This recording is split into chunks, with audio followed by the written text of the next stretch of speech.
Hey guys, doing another animated review. I said I was going to do Soundwave next, so yeah, this is a pretty cool transformer altogether. It's a little small in his robot mode, but other than that, um, he's not too bad of a figure. Just take this off. The top piece in the back, these two panels right here, those are all one piece from right here. They're all one piece, and it's this translucent material that you can sort of see. It's the texture of it is not. It doesn't let the paint stay on. If you're messing with the transforming it, or just if you're just rolling it and you're putting your hands on the edges, it rubs off. You can't see any rub off on mine. That's because I had to paint it. I got a color and matched it almost exactly, but the texture of the paint is my paint is a little more shinier, so it doesn't exactly match, but it looks better than rubbed off paint. So that's a huge negative for me. I don't like it when I just open a figure and the paint has already rubbed off. I've only transformed him once, and the paint rubbed off throughout that whole transformation, like the whole line going down through there on that side, the whole line going down on that side. The paint rubbed off on my hand. I had to go wash it off. I don't know if everyone's is like that, but that's a problem, because if you look on the front, they put another piece on the front.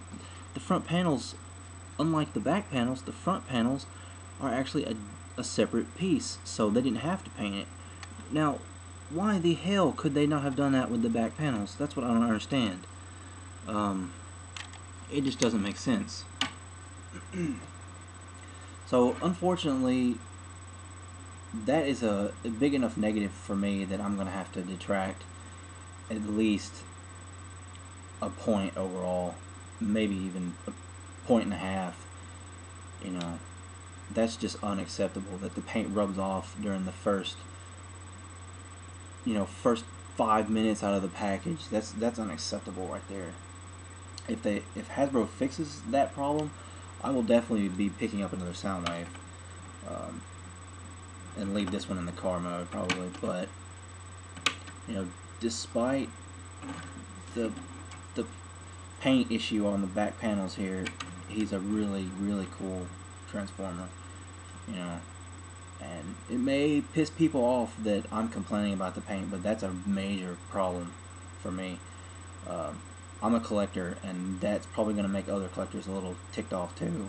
A kid probably wouldn't care less if the paint rubs off, along this side and that side on these back panels, but a collector is going to get a little, peeved about something like that. Anyways, here's Laserbeak.